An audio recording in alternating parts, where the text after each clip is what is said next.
and I am the Executive Director for Nursing Outcomes and Nursing Education with the Providence Nursing Institute. And in that role, I have the honor of co-chairing the Nursing Research and Clinical Scholarship Council. And it's that group that is featuring our grand rounds today. And we are focusing on our colleagues in Southern California. We have brought to you three outstanding nurse scientists, nurse researchers to share their research with you. Articles that are in press currently or will be shortly. So you'll be hearing some brand new nursing research, one focused on COVID. And as with all of our events, they are nursing, medical, pharmacy, CE. Information on those will be posted in our chat as we go along. So just a reminder, logistics, all of the attendees that are watching this are actually muted. So if you would like to ask a question or interact with our panelists, please use chat. Use the Q&A box to ask those things, and the presentation is being recorded. Next slide. So the continuing medical, nursing, and pharmacy education is in this slide. We're also going to be posting that in chat as we go along. Next slide. And disclosure, in short, none of the speakers have any disclosures. These are the learning objectives for today's presentation. We'll be focused on antidepressants and their impact on COVID treatments, the impact of those antidepressants on COVID mortality, and the redeployment experiences of operating room nurses and the impact on their psychological well-being. So today our reflector is Jerry Harmon. Jerry's the Director of Educational Professional Practice at Providence Little Company of Mary Medical Center in Torrance and Providence Little Company of Mary San Pedro. Jerry has several roles, including education, transition into practice programs, and magnet. Jerry's been instrumental in advancing evidence-based practice and nursing research through the development of nursing research councils, nursing engagement in IRBs when they were local, developing a nursing research fellowship, and engaging all shared governance councils in evidence-based practice projects annually at the unit and organizational level. Jerry is an American Nurse Credentialing Center magnet appraiser, and she enjoys seeing how engagement, empowerment, and the spirit of inquiry advances knowledge in healthcare. Jerry, would you offer a reflection for us, please? I would. Thank you so much, Troy. And hello, everybody. Next slide, please. So today for our reflection, I want us to think about how wonderful the research, and again, that spirit of inquiry continues to build on healthcare improvement. So what are we building? And so the reflection I chose today is called Making Life Meaningful. There's an old sulfide tale about three stone cutters. These three stone cutters were engaging in exactly the same task. They would take a large piece of stone, cut it into a cube, and then place the cube into a pile with the other cubes. They were cutting these stones to build a cathedral. We sit and watch these three stone cutters working for about 10 minutes before we stop the first one and ask, "Excuse me, can I ask what you were doing?" He looks up with a scowl on his face and barks, "Can't you see? You've been watching me for the past 10 minutes. What is wrong with you? I've been doing this exact task for about the last 10 years. I take the stone, cut it, put it in the pile over there. I probably will do this till the day I die." We approach the second stone cutter in exactly the same manner. "Excuse me, can I ask what you were doing?" He pauses, puts down his tools, and looks up with a relaxed gaze. He volunteers, "I am cutting these stones to provide for my family.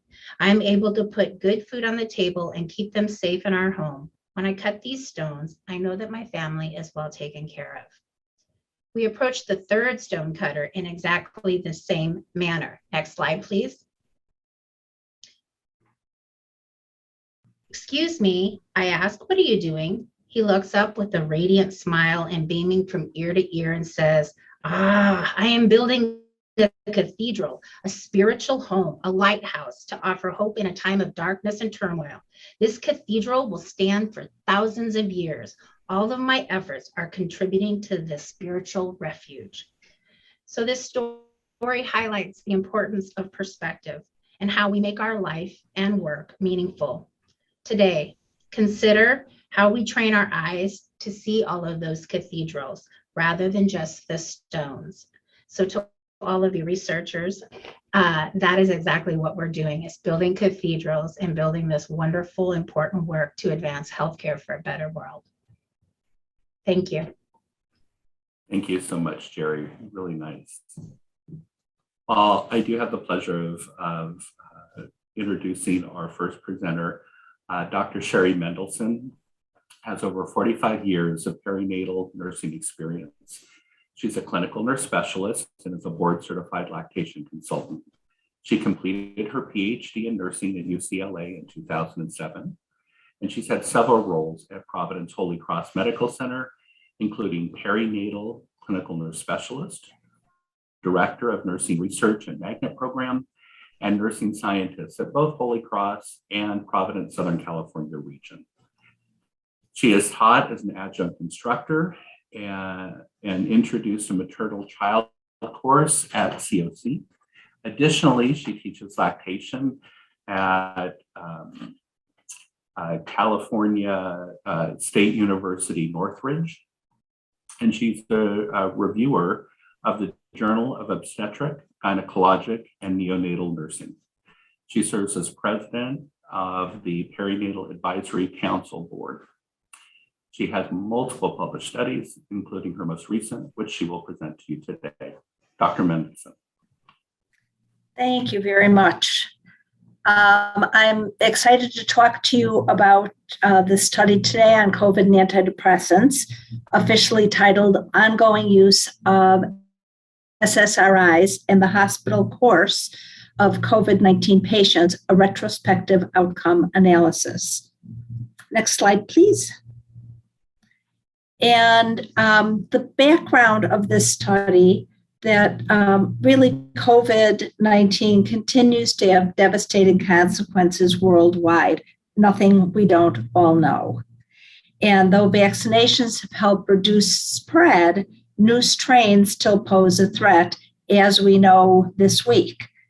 And therefore, it's imperative to identify treatments that prevent severe COVID-19 infection. Recently, acute use of SSRI antidepressants in COVID positive patients was shown to reduce symptom severity. And this was published research. Go ahead, please. Next slide.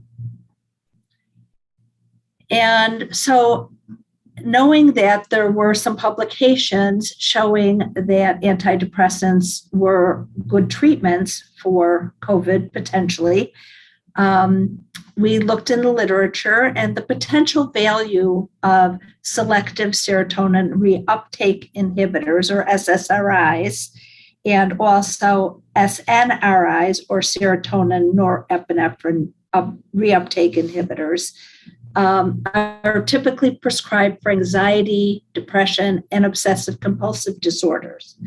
And they've been discussed significantly in the scientific literature and lay press. Numerous in vitro studies have carefully delineated multiple inflammatory pathways in which SSRIs particularly might be beneficial in reducing inflammation.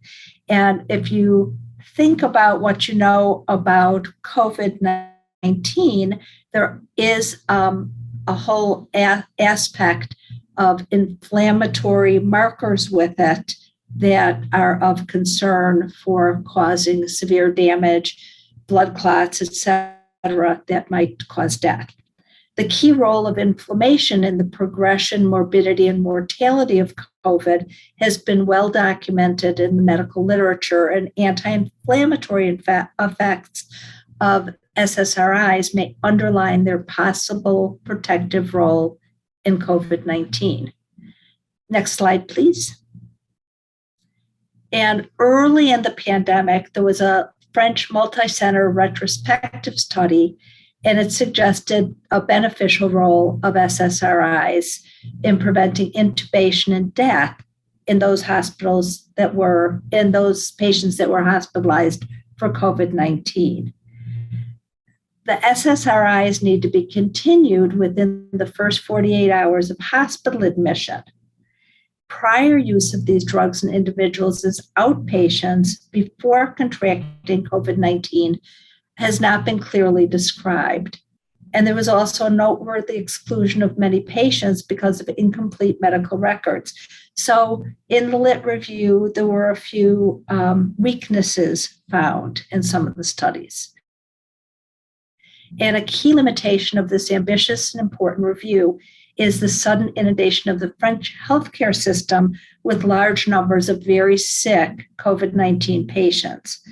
And so the retrospective nature of the study in the French population was intended to encourage more rigorous prospective investigations.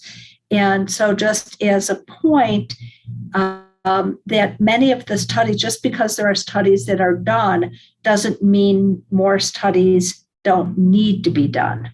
Next slide, please.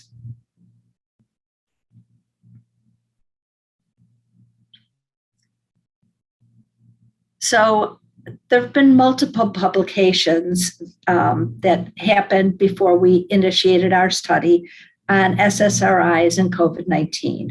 And they've garnered attention from the lay press, in the Los Angeles Times, on CBS News, featured on national television news magazine program 60 Minutes.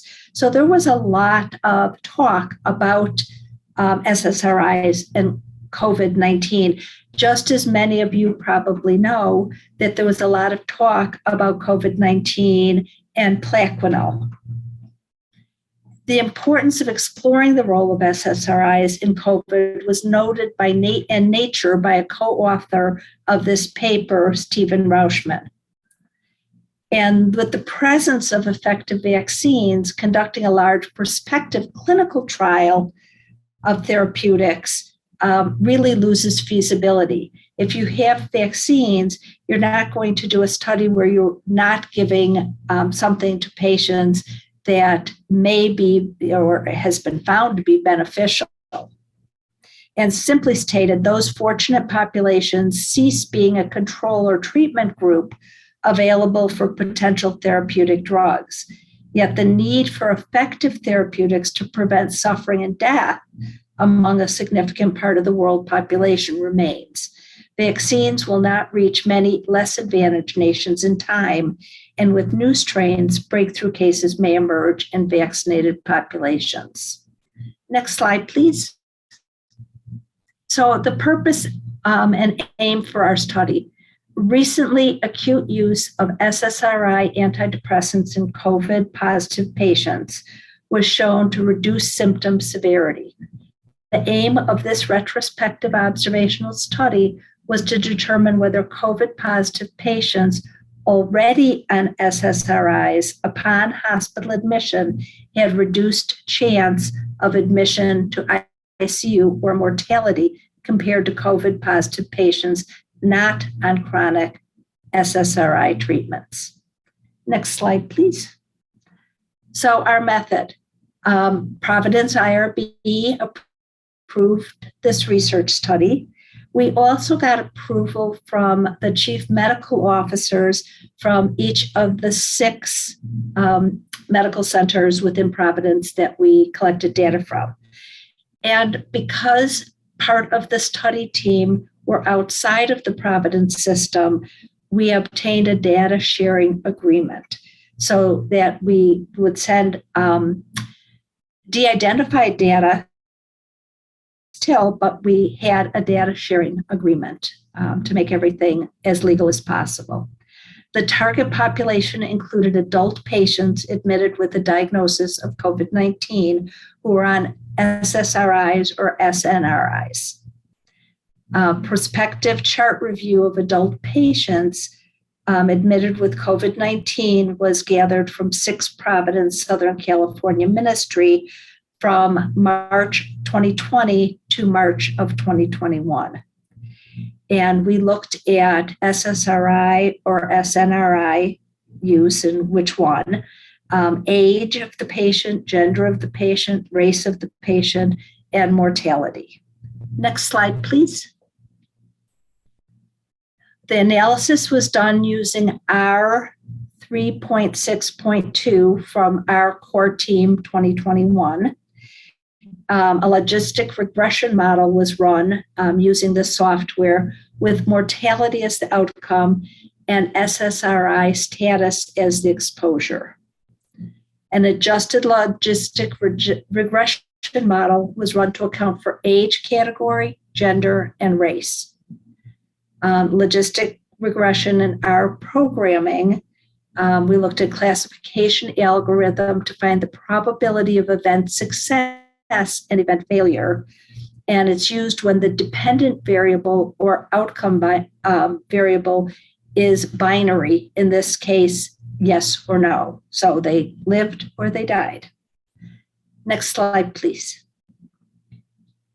This is just an example of the spreadsheet that was used to gather data so that we had all of the appropriate information that we were able to get retrospectively from the charts. And what you might notice on the very bottom line is which of the SSRIs on admission were gathered. And I'll mention now that one of them, fluoxetine, was not, no patients that we looked at were on that particular medication, but they were on the others. Go ahead to the next slide, please. So the results of this study. The odds of dying do not differ significantly in hospitalized COVID-positive patients based on whether or not they are taking SSRIs. There is no significant difference in the odds of dying between COVID-positive patients on SSRIs versus COVID-positive patients not taking them. And the odds of COVID-positive patients on SSRI dying is 1.09, and that is within the 95% confidence interval, compared to COVID-positive patients not on SSRIs. And the p-value was 0.35, which demonstrates strongly that it's not significant between those patients on and those patients not on. There is no significant difference in the odds of dying, therefore, between COVID-positive patients on SSRIs versus COVID-positive patients not taking SSRIs after controlling for age category, gender, and race. The odds of COVID-positive patients on SSRIs dying is 0.98, which again is within the 95% confidence interval, compared to COVID-positive patients not on SSRIs. And the it is definitely at 0.83, not significant, the difference between them. Next slide, please. So I just wanted to give you a small view of the odds, the table number 2 that we used, odds of death in COVID-positive patients on continuation of SSRIs during hospitalization. And go ahead to the next one. So the conclusion in this retrospective study of 9,043 patients hospitalized for COVID-19 in 6 California hospitals of a large hospital system in the Western United States, prior use of SSRIs or SNRIs did not reduce mortality. This study shows the utility of large clinical databases in addressing the urgent issue of determining what commonly prescribed drugs might be useful in treating COVID-19. And the ongoing nature of the pandemic, despite the vaccine rollout, signals a pressing need to mitigate COVID-19 sequelae and the repurposing of readily available and inexpensive medications has the potential to save lives, particularly because rapid implementation could occur. Go ahead to the next slide, please. So one of the most important things I think about a research study are implications for practice. So as a result of this study, the use of SSRIs and SNRI drug class does not hold a particular advantage, but a specific member of this class, such as fluvoxamine, may be effective as found in other studies. So some studies did find that that specific drug was effective in lowering the mortality and morbidity from COVID. We can't answer that because we did not have any patients on that drug. Further drug combinations that include SSRIs or SNRIs may exhibit synergy in mitigating COVID-19 severity, and the data to make these determinations is likely available within a health system electronic records. Some recent recommendation, and I think this was a very important takeaway for us, recent recommendations are to continue SSRIs and SNRIs upon ICU admission. And although this practice change has not been consistently implemented across the country, it was found to be consistently implemented among all patients in this study. So we were really pleased to see that in these 6 hospitals, the physicians were acting on this recommendation that came out a few years ago. So that was exciting. Next slide, please. So I wanted to mention the roles of an interprofessional team in a clinical research study. The initial idea for the study was Dr. Stephen Rauschman. Dr. Rauschman is an ophthalmologist, but he has a real interest in research. And he had read a few things, and that got him interested. Conceptualization was Dr. Stephen Rauschman and Dr. Allison Reese, who is from NYU College of Psychiatry. Methodology was from myself and Dr. Laura Castleman, who's also from NYU. Analysis was done by myself, Dr. Laura Castleman, and Courtney Rauschman, who is works for a drug company, actually did it independent of her employment in Ohio. Writing of the manuscript was done by Dr. Rauschman, Dr. Allison Reese, and Dr. Aaron Pinkasoff, who is also from NYU. Review and editing was done by myself, Dr. Castleman, and Dr. Pinkasoff. And design of the figures was done by Courtney Rauschman and Dr. Laura Castleman. So it takes a team. Next slide, please. I've given you some references, and you can go to the next slide, please. And the next slide. And the next slide. And the next slide. And the next slide. And the next slide. So I just want to go over acknowledgements. Providence, California Region Quality Improvement. Eric Manthe and Vicki Kai and Steve Tanner were invaluable in helping to gather this data or giving approval for it. My research partners, Dr. Stephen Rauschman, Courtney Rauschman, Dr. Aaron Pinkasoff, Dr. Allison Reese, and Dr. Castleman. They were introduced to me by Dr. Rauschman, and we are going further in other research studies together. Make friends wherever you go. It sometimes is worth it. Thank you very much. I believe that's the last slide, and we'll have questions, I think, at the end. Thank you very much. Thank you so much, Sherry. That was fantastic. And do put your questions in chat. We can either try to answer them in writing or wait for the end of the presentation. We'll have some time for that. So now I have the pleasure of introducing 2 nursing researchers. Joy Lefranchi is a clinical nurse 4. She's a staff nurse and laser safety officer at Providence St. Jude Medical Center in Fullerton, California. As a master's prepared nurse, she has over 35 years of experience in a variety of surgical specialties. She is the chair of her hospital's Interprofessional Research Council. Additionally, she served as a subject matter expert, shared governance leader, simulation scenario designer, and validator in the operating room.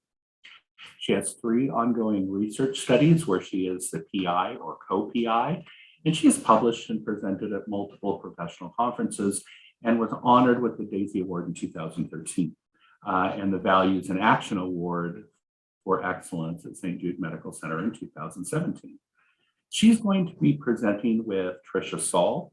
Dr. Saul is the Associate Research Scientist for the Southern California region.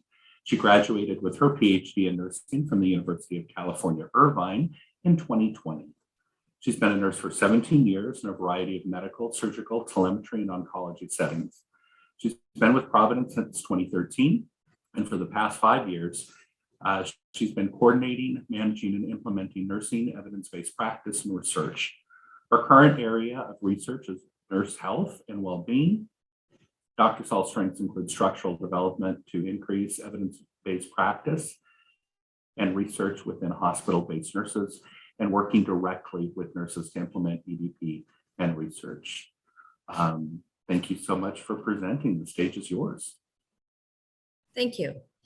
Welcome to OR Nurses and Redeployment during the COVID-19 pandemic. Next slide, please. Just a little disclaimer, some of the content may trigger some uncomfortable memories and emotional responses during this presentation. Next slide, please. This probably looks familiar to a lot of us.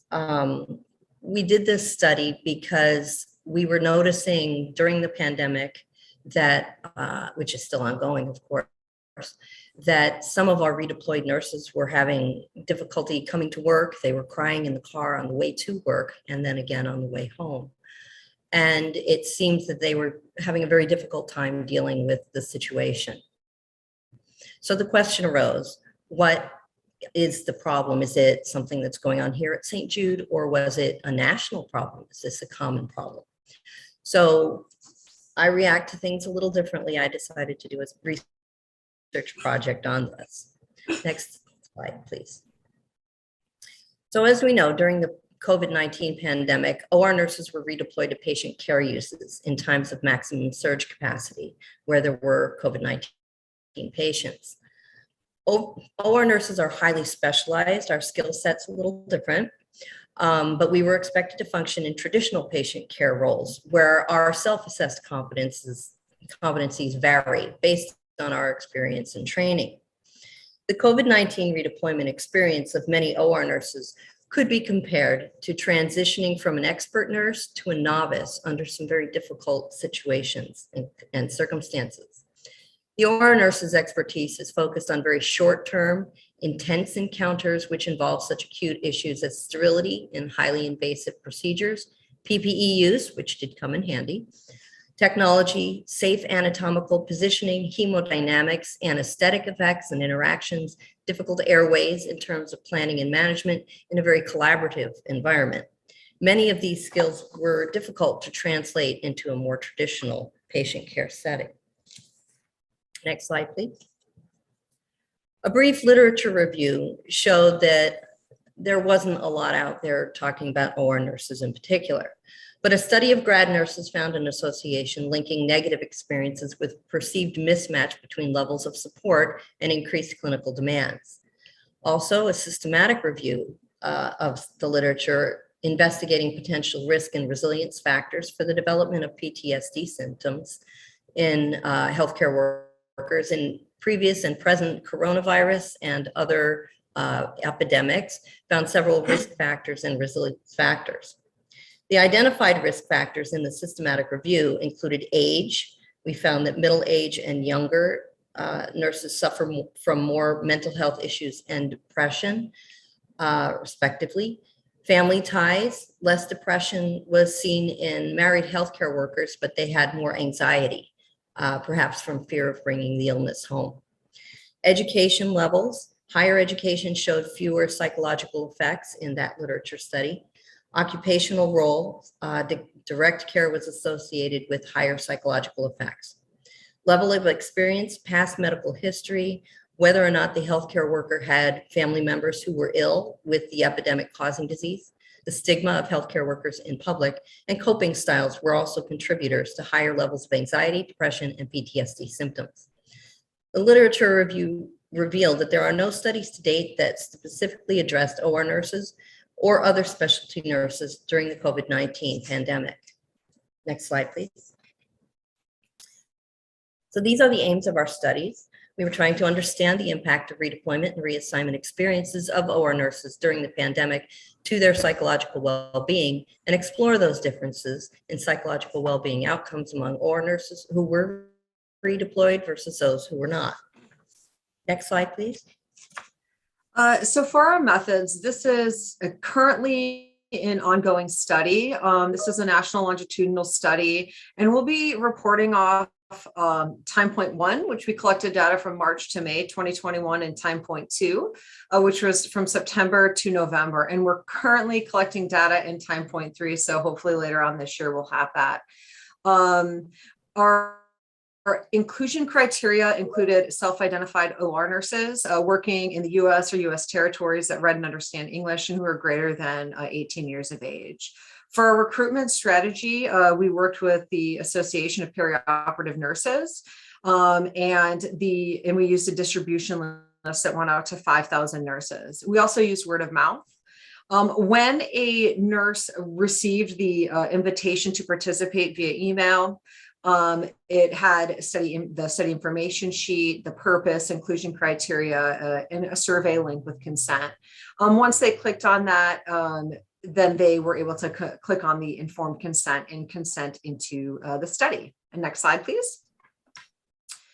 So we had many study instruments in this particular study: demographics, the redeployment experience survey, self-perceived competency, psychological well-being, and then a resource sheet. We will not be reporting out on the self-perceived competency. We've reported out on that, but we're happy to answer any questions on that. Our focus today is going to be the redeployment experience and the psychological well-being. Next slide, please. So for our demographics, you can see those up there. For our redeployment experience, because there was no previous literature on this from previous pandemics, Joy and myself came up with a questionnaire. We wanted to make sure there was no bias from us, directional bias. And so we did have a psychologist review the orientation of our questions. And then we had a number of OR nurses review it for content validity. For our psychological well-being, we used 3 valid and reliable survey tools: the impact of event scale, which is to measure PTSD, the GAD-7, which is for anxiety, and then our post-traumatic growth inventory short form. That is to look at the positive outcomes after you've experienced a traumatic event. We also worked with the American Nursing Foundation and got approval to use their well-being initiative. And so, as was mentioned at the beginning of the call, some of these questions and going through that experience could trigger an event for them. And so we wanted to provide them with a resource sheet. Next slide, please. We got many approvals. All of our instruments were approved. The American Nursing Foundation, AORN. We went to St. Jude's Nursing Research Council, and then of course the Providence IRB. For data analysis, we used what would be expected frequency, percentages, mean, standard deviation, and then t-tests. I would like to note that for all of our scales, although you're not going to see them on the results, we did check the Chromebox Alpha for reliability for all of our psychological instruments, and they were at least 0.75 or higher. We captured all of our data using REDCap, and then we did our data analysis with Dr. Bindler and myself and SPS 26. Next slide. Okay, so demographics. Just click next key. There we go. So our national statistics, you can click the next key too, for nurses was similar to our respondents, with the exception of a much higher percentage of staff nurses and certifications, likely due to the use of a mailing list from a professional organization. Next slide. Click twice. Our participants demographics were in line again with national averages, with the exceptions being respondents reported a higher percentage of being married, interestingly, and education level higher. We had higher BSN rates and slightly lower MSN rates than the national average. Next slide. Thank you. Our participants, again, in line with national averages. So the vast majority were white or Caucasian and bachelor's prepared. Next slide, please. These are the demographics from where we got our samples. Out of 5,000 requests via email, we received 102 respondents as a final sample size from 32 states. We did note that there was a higher response rate from states with larger population density and also those that were more impacted by COVID-19 infections. Next slide. So next we look at the years of experience as a nurse, as an OR nurse, and the most recent experience outside of the OR. In column 2, you can see that 66% had 11 or more years of nursing experience and 52% had 11 or more years of experience in the operating room itself. 30.3% reported their most recent non-OR experience was between 0 and 5 years prior to redeployment. 25.3% reported having no previous traditional bedside nursing experience. So they went from nursing school directly into the OR.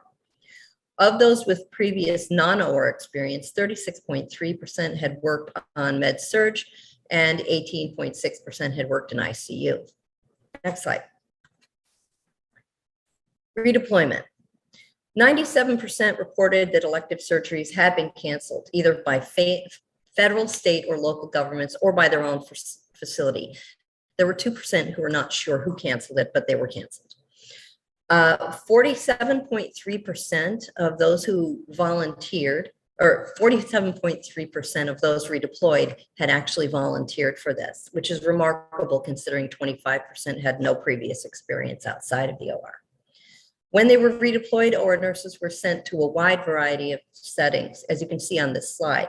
Non-nursing roles is defined as functioning as a unit clerk, transportation, etc. Interestingly, of those nurses that had no experience, 64% were redeployed regardless.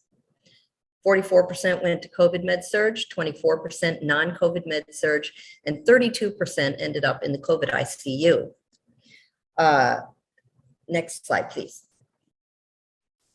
Oh, and it should have been reported that, or noted that they could report being deployed to more than one area. The redeployment experience. Most reported that they acclimated to their assigned unit within a few shifts. 27% never did get used to it. 57% were usually or always assigned to the same unit, which is a positive.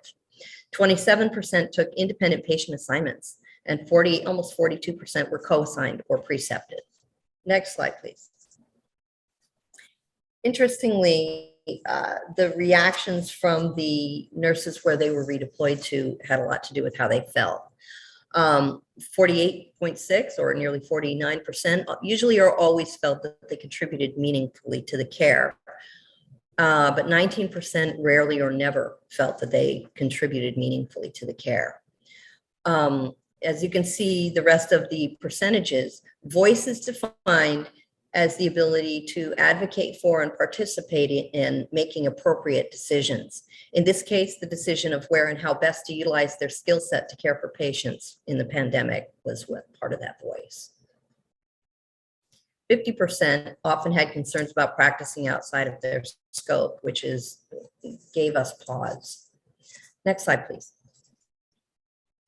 So the redeployment experience. These questions were asked because previous research had indicated that they are factors in giving a positive or negative experience. 62% were concerned that they could affect loved ones at home. 20.3% already had severely ill close family members at home, and 12.2% of these nurses had been quarantined.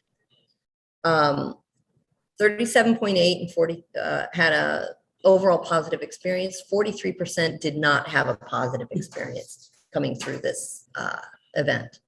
Next slide, please. All right, thank you. Thank you, Joy. So that was kind of the redeployment experience survey. And as I had mentioned previously, we did psychological well-being. So we did 3 surveys on psychological well-being, and I want to share with you and just kind of orientate you to the screen here. So our big question was there a difference between those who were redeployed and those who are not? And so this is the scale for PTSD. So we're looking at time point 1. So envision in your mind kind of that March to May 2021 experience. And so when we're looking at that mean total score, to give you an idea, a score between 24 and 32, PTSD is a clinical concern. So those with scores this high who do not have full PSD will have partial PTSD or at least some of the symptoms. 33 to 38, this represents the best cutoff for a probable diagnosis. And then 39 and above, this is high enough to suppress your immune system's functioning even 10 years after the impact of the event. So when we're looking at redeployed nurses, we are seeing above that 24 mark in terms of it is a clinical concern. Then when we look at our subscales, we have intrusion, avoidance, and hyperarousal. We're looking at scores from 0, which is low, to 4, which is high. So the subscales are all falling in the lower range. And there was no, at time point 1, there was no clinical statistical significance between being redeployed and those who weren't, but we would say that there's some at least clinical significance there. Next slide, please. So we're looking at the same scale, but we're looking at it at our next time point. So this was 6 months after they had taken the original scale. And you can see that for our redeployed nurses, our scale was at 16.5. And so again, we want to kind of keep in mind with that cutoff looking at 24 to 32 being a clinical concern. What is interesting is that for the redeployed nurse, those who were not redeployed, their number went to 25.6. And so we're going to talk a little bit about trending that we have seen. But these two numbers, when we're looking between the two at that one single time point, was not statistically significant. Next slide, please. So now we want to take a look at time points 1 and time point 2. So we're looking at 6 months apart. And so this is paired. So if you're seeing that the numbers have dwindled down, they had to answer both time point 1 and time point 2 to be considered for this analysis. And when we're looking at those who were redeployed, so those nurses who were reassigned to other units, you can see from time point 1, they went from 27.1 to time point 2, a downward trend to 18.3, which was statistically and clinically significant. However, for those who were not redeployed, there was a change. It actually, that scoring went up, but not statistically significant. So we have a lot of thoughts around that, especially because at that 6-month period, we were starting to see Omicron come out. And so certainly some considerations to keep in mind. Also, though, very small sample sizes in uneven groups. So we want to be careful, what we kind of make of these results, but definitely something to watch for trending and in future research. Next slide, please. So now we're looking at our anxiety scale. We've got time point 1 in the first row and then time point 2 separately in the second row. And just to give you an orientation, a score between 0 and 4 is minimal anxiety, 5 to 8 mild anxiety, 10 to 14 moderate, and then 15 to 21 would be severe anxiety. And when we use this as a screening tool, further evaluation is recommended for a score of 10 or greater. We actually expected to see this a little bit higher than it was. And these were our results. So for time point 1 and looking across between those who were deployed and not deployed, you can see fairly even. Time point 2, again, fairly even. Nothing statistically significant to report for time point 1 or time point 2 respectively. But let's go to the next slide. And this is when we're looking at 6 months apart. So we're looking at those nurses who were redeployed. We're seeing the same things in terms of what we saw with PTSD. We're seeing a decrease over time in their score. So in this case, if you were redeployed, went from 7.1 to 5.1. Interestingly enough, with those who were not redeployed, we're seeing almost that just a slight trend, not statistically significant, but enough to make you pause and say, okay, that's interesting for our PTSD scores, and now our anxiety scores just slightly going in the reverse direction. So again, we always want to think about in terms of small sample size, but yeah, certainly a consideration. And let's move to our final scale on our next slide. So this is our post-traumatic growth. So when we're looking at this, we're thinking a higher score indicates a higher amount of growth. Okay, so there were 10 questions. There were 2 per category. So when we're looking at our overall mean score, you could have a score between 0 and 50. Higher the score, higher amount of growth. Our subcategories or our factors, your score could be between 0 and 10, with the higher score meaning a higher amount of growth. You're going to see a lot of consistency over these next few slides. Redeployed to not redeployed, not clinically, nor was it statistically significant at that time point 1.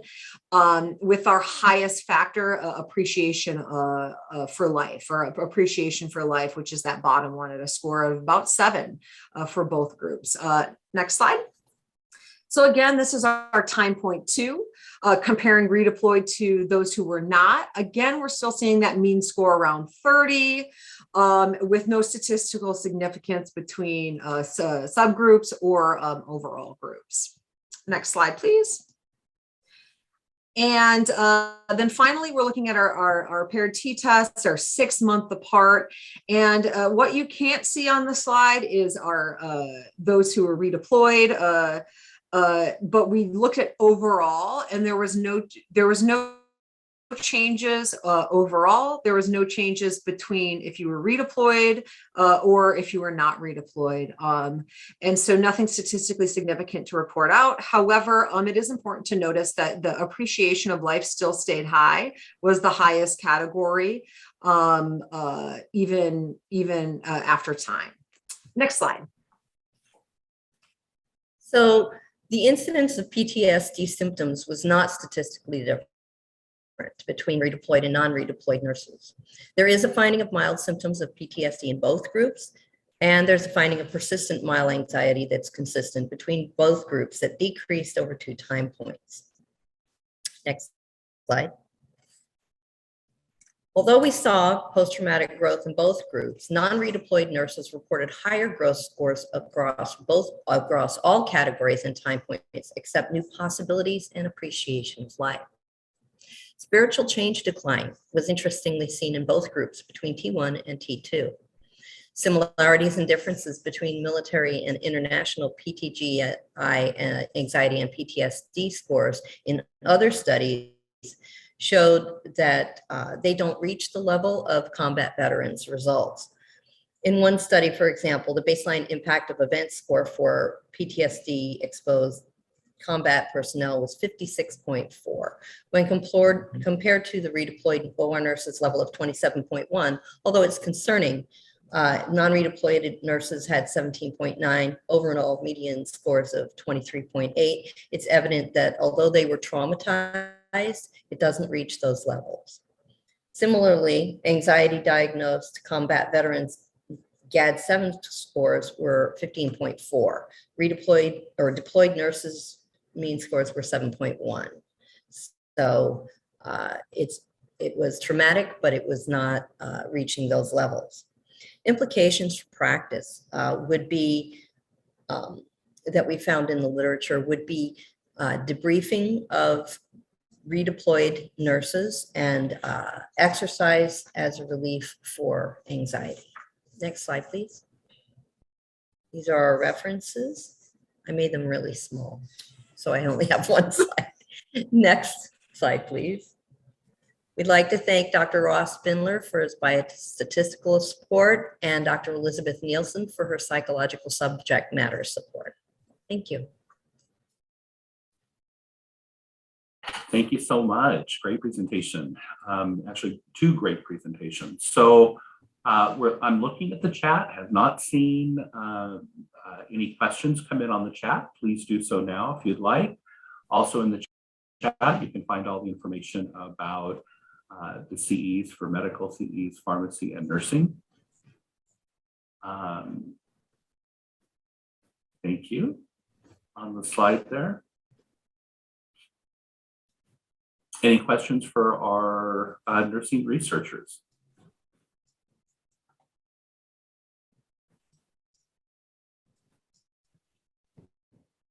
Wow. They are all here at, so a question about what are your next steps and what would be follow-up studies? Do you have any follow-up studies planned? For the OR study, we do have time point 3 coming. It's being collected at the moment. So when we have those results, I don't know if you can really go back in time to really study this again. All we can do is analyze what we have. Trisha, any thoughts? Yeah, so our game plan is right now we're in the middle of writing a couple of publications, but what we're really looking at is how can we prepare the OR nurses and really any nurse who has such a specialty skill set to have kind of cross training. You know, what would that look like? So it's really going to be a matter of, once we get the results, really looking at the literature, seeing what literature shows, because certainly cross training is not a new concept, but you know, what types of strategies can we put into place so we can decrease that psychological burden and really prepare our nurses the best we can in an unpredictable environment. Dr. Mendelsohn, what about your study? So the team that I did the study with and our next study that is underway as we speak is looking at metformin and COVID. There have been so many things out there as to what can help with metformin, with COVID, that we're looking at some of those, but with a bigger data set than most people used to see if what they found is true or if it can be refuted and should be looked at a little bit more carefully. And one of the things I want to mention is I did this study with a group who are mainly psychiatrists. I'm an OB person, and we really sometimes need to cross specialties and cross, I'm a nurse, most of them are physicians, and having differences within a research group can be really significant, even if your results aren't significant, in helping you to look at the research from different perspectives. I really like that you said that, Dr. Mendelsohn. Joy and I presented our work at AORN a few weeks ago, and I am not an OR nurse, although I am a nurse, but it was definitely a different perspective. And the overwhelming response that we got from this study was that it was needed. The nurses were feeling this, and we were able to express it for them, which as a researcher was really awesome and very validating. But also, if it wasn't for Joy working in that environment saying, hey, here's the problem, that spirit of clinical inquiry, we need to study this. And so I would encourage, if there's any clinical nurses, leaders, and you notice a problem, please get paired with your nurse scientist, because it's these kind of things that are making a difference and giving people a voice despite the results, whatever the results might be. Yeah. And I saw that you have a question in the chat box, Troy. Yeah, we do have one. This is for Trisha and Joy. Did the tools drill down as to what might have contributed to the trauma that you had identified? Things like finance, job security. No, they did not. No, they did not. And there is some thought, between Trisha and I at least, that we're not sure if the background of COVID-19 and the financial and stress that was going on, just the ambient stress that was going on, contributed to it. So no, those tools don't drill down that far. It was already quite long, so there was the limit to how many questions we could ask. But that would be a good improvement sure. if that, God forbid, ever happens again. And then just another comment came in about great presentation, and that I think Dr. Saul, kind of to your point, helping people have a voice and being able to resonate with these studies and have their voice kind of validated. In this one, someone saying when we cross-trained and redeployed OR and PACU nurses to our unit, it was stressful for all, and seeing the study validated those feelings and experiences. Very good, thank you. Yeah, and that's what we heard at AORN too. It was, people appreciated knowing that this was not unique to their own department, that this was a national thing, and it was pretty consistent. So yeah, thank you.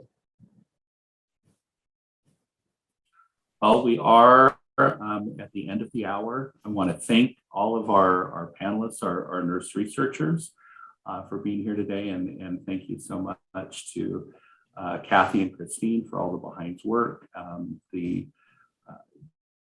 groups that help put this together. So thank you. I wish you all a fantastic rest of your day. Thank you. Take good care. Easy.